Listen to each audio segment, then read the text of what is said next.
లేని పాలన గాని, పన్నులు సక్రమంగా వసూళ్లు గాని, దేశ విదేశాల్లో భారతీయ జనతా పార్టీ మొత్తం మేక్ ఇన్ ఇండియా ప్రకారం అందరినీ తీసుకొని వచ్చి ఇక్కడ పెట్టుబడులు పెట్టించడం గాని, దాని ద్వారా వస్తు ఉత్పత్తి పెరగడం గాని, ఇక్కడి నుంచి వచ్చినట్టు వీటన్నిటి కారణంగా వీళ్ళు ఉన్నారు తప్ప. అందుకే నేను చాలా సార్లు చెప్తాను, సజ్జల రామకృష్ణారెడ్డి గారు ఒకసారి బహిరంగంగా స్టేట్మెంట్ ఇచ్చారు.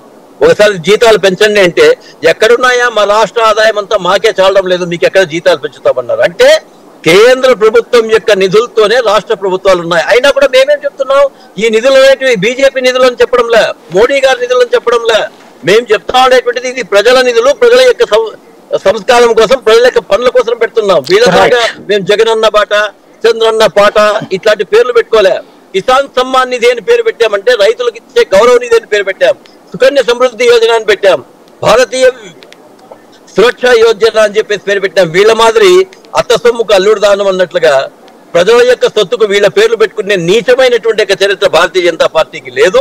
సో ఇదే విషయాన్ని మేము స్పష్టం చేస్తున్నాం. స్పష్టం చేస్తూ, అయ్యా పొరపాటు మీరు రాష్ట్రంలో వేరే వాళ్ళకి వెయ్యాల్సి వచ్చినా అది మీ కర్మ అనుకుంటారో, లేకపోతే ఈ రాష్ట్రం యొక్క కర్మ అనుకుంటారో, ఈ అవినీతి పనులకు ఇంకా ఓటు వేయాలనుకుంటే వేయండి.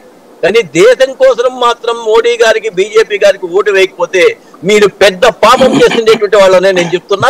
మా కార్యకర్తలు అదే విషయాన్ని మేము చెప్పబోతున్నాం. రైట్ కృష్ణాంజనేయులు గారు, ఎలా చూడాలి ఇప్పుడు పొత్తుకు సంబంధించిన దీన్ని నమ్ముతున్నారు, మాకు ఎదురుగా.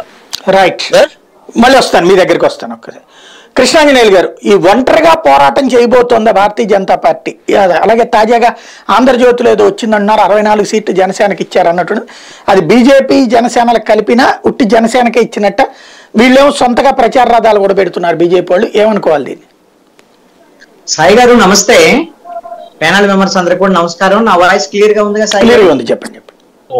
ఇక్కడ వాళ్ళు బీజేపీ వైపు నుంచి అయితే ఆంధ్రప్రదేశ్ లో ఒక పక్కా ప్రణాళికతో ముందుకు వెళ్తున్నట్టుగా కనపడుతుంది.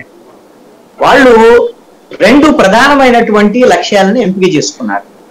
ఒకటి, 2024కు సంబంధించినటువంటి లక్ష్యం ఎలా ఉండాలి ఆంధ్రప్రదేశ్ రాజకీయాల్లో, తమ యొక్క ఒత్తులు గాని సొంతంగా వెళ్ళటం అనేటువంటి అంశాల మీద ఒక స్పష్టతతో ముందుకెళ్లాలనే దాంట్లో ఉన్నారు.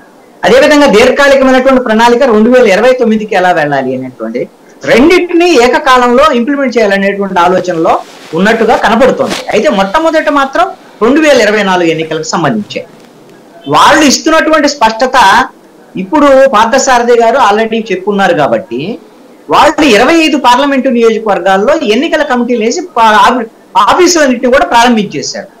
ఒక సంకేతం ఇచ్చారు ఎవరికి? తన మిత్రుడుగా ఉన్నటువంటి జనసేనకి, తన మిత్రత్వం కోరుకున్నటువంటి